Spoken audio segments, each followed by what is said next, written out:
अष्टावक्र दुनिया के प्रथम ऐसे व्यक्ति थे जिन्होंने सत्य को जैसा जाना वैसा कह दिया। न वे कवि थे और न ही दार्शनिक। चाहे वे ब्राह्मणों के शास्त्र हों या श्रमणों के, उन्हें दुनिया के किसी भी शास्त्र में कोई रुचि नहीं थी। उनका मानना था कि सत्य शास्त्रों में नहीं लिखा है। शास्त्रों में तो सिद्धांत और नियम हैं, सत्य नहीं, ज्ञान नहीं। ज्ञान तो तुम्हारे भीतर है। अष्टावक्र ने जो कहा वह अष्टावक्र गीता नाम से प्रसिद्ध है। हिंदू धर्म में श्रीमद् भगवत गीता को सबसे पवित्र ग्रंथ माना जाता है। लेकिन कहा जाता है कि महान विद्वान अष्टावक्र के द्वारा लिखी गई गीता, जिसे महागीता के नाम से भी संबोधित किया जाता है, उसकी श्रीमद् भगवत गीता से कोई तुलना नहीं है। महागीता में लिखे गए हर श्लोक में बहुत ही महान बातें कम शब्दों में बताई गई है, इसलिए मैं आपको सलाह देता हूँ, आपको एक बार अष्टावक्र गीता का अध्ययन जरूर करना चाहिए। अष्टावक्र गीता पहला अध्याय प्रस्तुत है। राजा जनक अष्टावक्र से पूछते हैं, हे प्रभु, ज्ञान की प्राप्ति कैसे होती है, मुक्ति कैसे प्राप्त होती है, वैराग्य कैसे प्राप्त किया जाता है, ये सब मुझे बताएं। श्री अष्टावक्र उत्तर देते हैं, यदि आप मुक्ति चाहते हैं तो अपने मन से विषयों, वस्तुओं के उपभोग की इच्छा को विष की तरह त्याग दीजिए। क्षमा, सरलता, दया, संतोष तथा सत्य का अमृत की तरह सेवन कीजिए। आप न पृथ्वी हैं, न जल, न अग्नि, न वायु अथवा आकाश ही हैं। मुक्ति के लिए इन तत्वों के साक्षी चैतन्य रूप आत्मा को जानिए।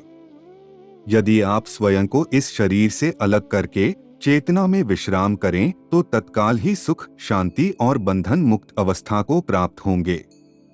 आप ब्राह्मण आदि सभी जातियों अथवा ब्रह्मचर्य आदि सभी आश्रमों से परे हैं तथा आंखों से दिखाई न पड़ने वाले हैं। आप निर्लिप्त, निराकार और इस विश्व के साक्षी हैं, ऐसा जानकर सुखी हो जाएं। धर्म, अधर्म, सुख, दुख मस्तिष्क से जुड़े हैं, सर्वव्यापक आपसे नहीं। न आप करने वाले हैं और न भोगने वाले हैं, आप सदा मुक्त ही हैं। आप समस्त विश्व के एकमात्र दृष्टा हैं, सदा मुक्त ही हैं। आपका बंधन केवल इतना है कि आप दृष्टा किसी और को समझते हैं। अहंकार रूपी महासर्प के प्रभाववश आप मैं करता हूं ऐसा मान लेते हैं। मैं करता नहीं हूँ, इस विश्वास रूपी अमृत को पीकर सुखी हो जाइए।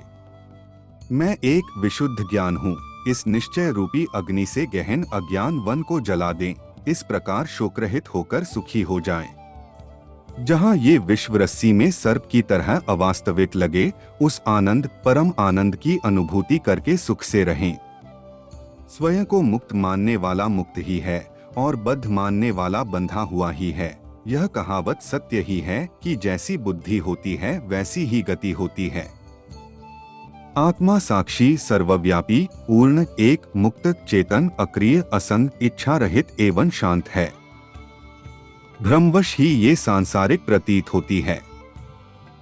अपरिवर्तनीय, चेतन व अद्वैत आत्मा का चिंतन करें और मैं के भ्रम रूपी आभास से मुक्त होकर बाह्य विश्व की अपने अंदर ही भावना करें।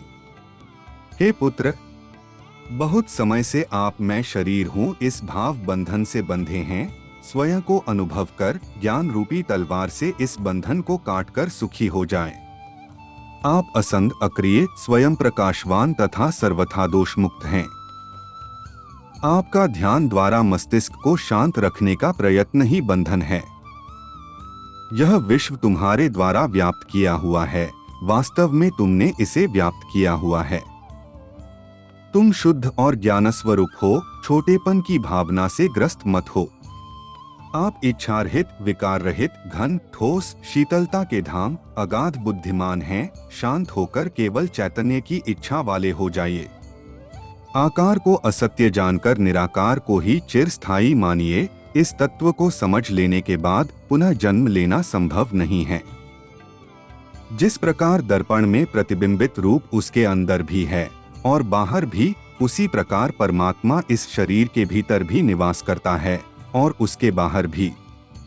जिस प्रकार एक ही आकाश पात्र के भीतर और बाहर व्याप्त है, उसी प्रकार शाश्वत और सतत परमात्मा समस्त प्राणियों में विद्यमान है। दोस्तों, वीडियो अच्छी लगी हो तो वीडियो को लाइक करें और ऐसी मोटिवेशनल स्टोरी सुनने के लिए इस चैनल को सब्सक्राइब करें।